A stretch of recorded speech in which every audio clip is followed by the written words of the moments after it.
Today we're talking about that jacked up green gamma ray killing machine, the Hulk, and how he's not going to be in Captain America Civil War, and that brings a tear to my eye. And we're also talking about the confirmed cameo of the Flash in the upcoming Batman v Superman and what his costume might look like. Hey there guys, how are you? Welcome to a brand new episode of Flick Movie News, where we talk about the movie news. This right here is my little Hulk action figure, and every time I talk about the Hulk, I have to hold it real tight. I squeeze it. And with all that said, this episode of Movie News is brought to you by Shudder.com. It's a new streaming service devoted exclusively to horror films. If you guys like horror films and want a 14-day free trial of Shudder.com, there's a link down below, and stay tuned till after the video and I'll give you all the details that you need. Now let's talk about the lack of Hulk in Captain America Civil War. Now according to actor Mark Ruffalo during an interview, Ruffalo revealed that the script actually contained the Hulk originally, but they had to cut him. Now let's quickly talk about that. Does Captain America Civil War need the Hulk in that movie for that storyline? Well, not really. Maybe a small cameo role, but really when you have the Hulk in there during Civil War, well, whatever team has the Hulk on it's pretty much going to win that fight.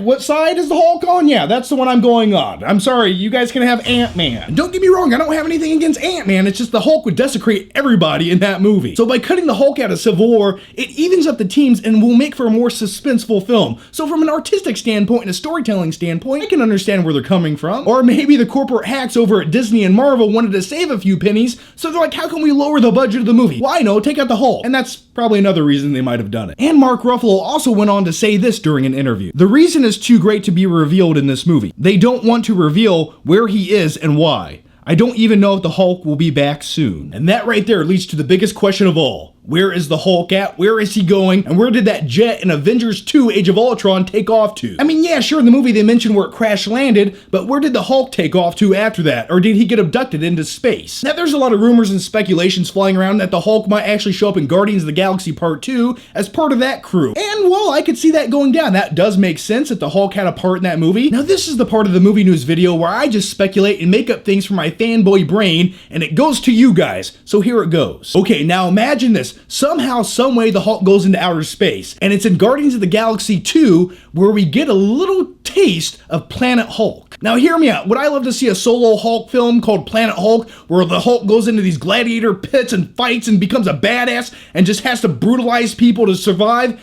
Absolutely. I'm getting a little bit too excited. I gotta calm down. Now here's the reason we will never get a solo Planet Hulk film, because Marvel has actually said in the past, Hulk works best as a unit, as part of a team, and I somewhat agree with that. So here's my idea. Imagine in Guardians of the Galaxy Part 2, yeah, maybe a 15-minute segment where the Hulk is actually in those gladiator arenas up in space, battling for his life, things are getting crazy, and that feature and subplot featuring the Hulk doing Planet Hulk type things can factor in to a Guardians of the Galaxy movie. And it can blend together and they can have a bigger story take place, but just give me 15 minutes of Planet Hulk going down in a Guardians of the Galaxy movie. That's my flicking take on it. Now let me know your guys' opinion down below. Where did the Hulk go and what do you want to see him do in the future? Now let's talk about the Flash cameo scene in the upcoming Batman v Superman Dawn of Justice. Pretty much the only reason I'm staying alive until 2016. That's kind of true. Now, actor Ezra Miller, who's playing the Flash, revealed a few key details about what the Flash might look like in the upcoming movie. He said this new incarnation of Flash will have a post-apocalyptic look to him, and I kind of like that. And speaking of post-apocalyptic looks in Batman v Superman, here's Mad Max Batman right there with goggles on. So is this a theme of the movie, or will the Flash have goggles too and like wear a leather jacket? I don't know. Now I'm willing to assume what Ezra Miller meant by his comment is this new incarnation of the Flash won't be wearing a tight red spandex suit. But either way, I'm sure it's going to be better than the 1990s TV version of the Flash. Like, what were they thinking? They made the Flash look like a 250-pound bodybuilder with a muscle suit with fluffy pillows in it. Like, it just doesn't make any sense. And by the way, on a side note, doesn't this incarnation of the 1990s TV Flash look like the new Batman? Just a little bit?